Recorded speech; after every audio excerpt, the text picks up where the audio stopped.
Hello and welcome to Carne Enchiladas. That's him. No bull bulking tips. It's just a little project that we're trying to do to share common questions that we have when it comes to learning how to gain size and mass. Give us a bicep. Show him. He's 21 inches. Oh my goodness. Swoon. So you might have seen a few of our blogs that he's Carne Enchiladas, I'm branded Bull Tank, and we keep on getting questions like, "Oh my goodness, how do I get as big as you?" Or, "Oh my goodness, how do I get as big?" I don't know what these people sound like. So I just want to go over. We want to go over a few things that we. Just offer you a few tips as to how you can just get the first foot forward when it comes to adding size to your body. So yeah, this is the series Carne Enchiladas, no bull bulking. So we first you gotta know what to eat, how much you want to eat, or what's the ideal goal in order for you to gain weight. In my case, 4,000 calories is my maintenance goal. If I want to gain weight or bulk, I have to eat 5 to 6,000 calories. Depends on how much fat I want to gain. So that's my goal. So that's what you gotta know first. I would suggest starting with like between 3,000, 3,500, and see if you gain or not. And if try it for a couple of weeks. If it works for you, then just stay there. If not, go up 500 calories and see how that works out for you. The second one is rest. Well, I think that's obvious. You gotta sleep. You gotta at least 8 hours, I would say, in order for your muscles to grow. Also, this is regarding exercise as well. We like going to the gym 5 days a week, and you gotta let your muscles grow. So you gotta take breaks in between those 5 days. I like doing 3 days and then take one day off, and then the rest of the days, and then another day off. Yeah, because it's certainly very possible to overtrain. That your muscles actually grow when they're broken down and then healing back up again. So if all you're doing is constantly wearing on them, then you're not actually giving them the opportunity to recover and get stronger, and you're also increasing the likelihood of either having sort of diminished gains or even hurting yourself, which is certainly less than ideal. So, what exercise tips can you tell us about? Well, I come from certainly very much a powerlifting background, so we weren't necessarily lifting to get big, although that's certainly a consequence. So what we do is that twice a week, on Mondays and Thursdays, we'd focus on 3 primary exercises that are complex exercises that activate a number of different muscle groups within the body. The first one being squat, where you've got the bar on your trapezius, and bring it down. Everybody knows what a squat is, And which we're going to talk about later on. The second one is deadlift, where you've got the bar on the ground and you bring up to hip level. So that activates a number of muscle groups, including your back, your core, your butt, your thighs. That entire region is being activated there.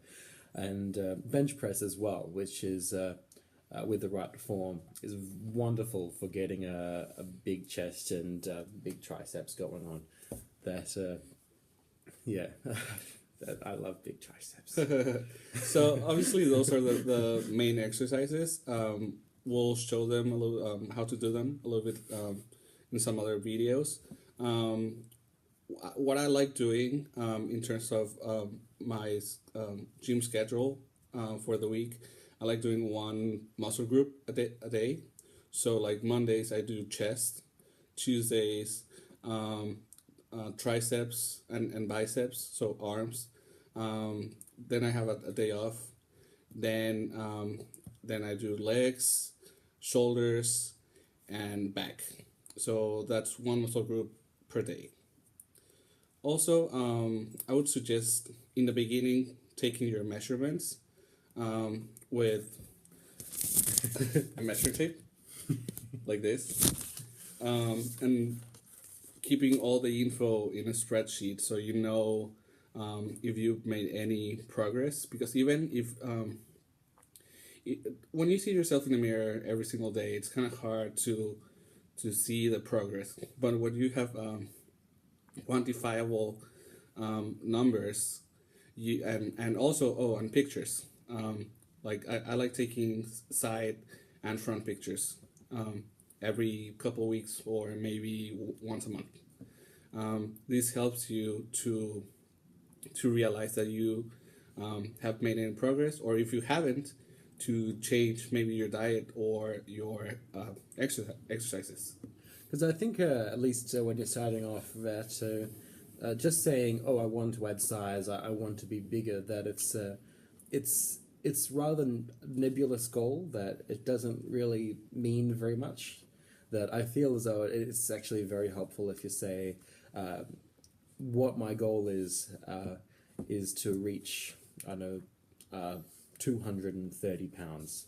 That's a lot lower than the both of us. But if you're just starting off, then just having something that's quantifiable to aim for will be very helpful in your motivation, because at least you know what you're trying to achieve. Yeah. Also, another thing that I see that has helped me in the past, and I think has helped you too, is being accountable to someone else. Maybe you have a workout partner, so that's always helpful. But if you don't, maybe just like a friend, you can he could ask you if you went to the gym the day before, or if you achieved your calorie goal, or just in general, like how you've been doing. So like that's gonna make you push yourself harder and go to the gym, because I see that most people they start a routine, but then they just like forget about it, or they're lazy, or they're busy. But if they're accountable to someone, then it helps them, motivate them. That's how gyms make money. Is that they count on people sort of having good intentions when they buy their membership, and just don't come in for the rest of the year. It's a bad trap to get into, but a lot of gyms rely on like 80% of the people that buy memberships to not come in. So just getting yourself through the doors and exercising, that you're not always going to be making progress, so that you're going to be sometimes having setbacks, but you just have to push past those and not let those demoralize you too much. It might just mean that it's your cue to try something else. Oh, and also you gotta be ready for disappointment, because you're not always gonna grow. You're gonna get to a point where you're gonna have to change your diet or your routine, and but don't let that deter you from working out or keep going on. So you just gotta be ready for that. So we've gone over a number of topics in general very briefly in this particular video, that in future installments we'll probably go over a few of these in just a bit more detail as to how to count your calories, and how to perform these exercises, or how to build a program to suit your own needs. But I think we've done good today. Okay. And we hope you enjoyed this. And if you have any questions, just send them our way, and we'll try to answer them next time. Bye. Bye.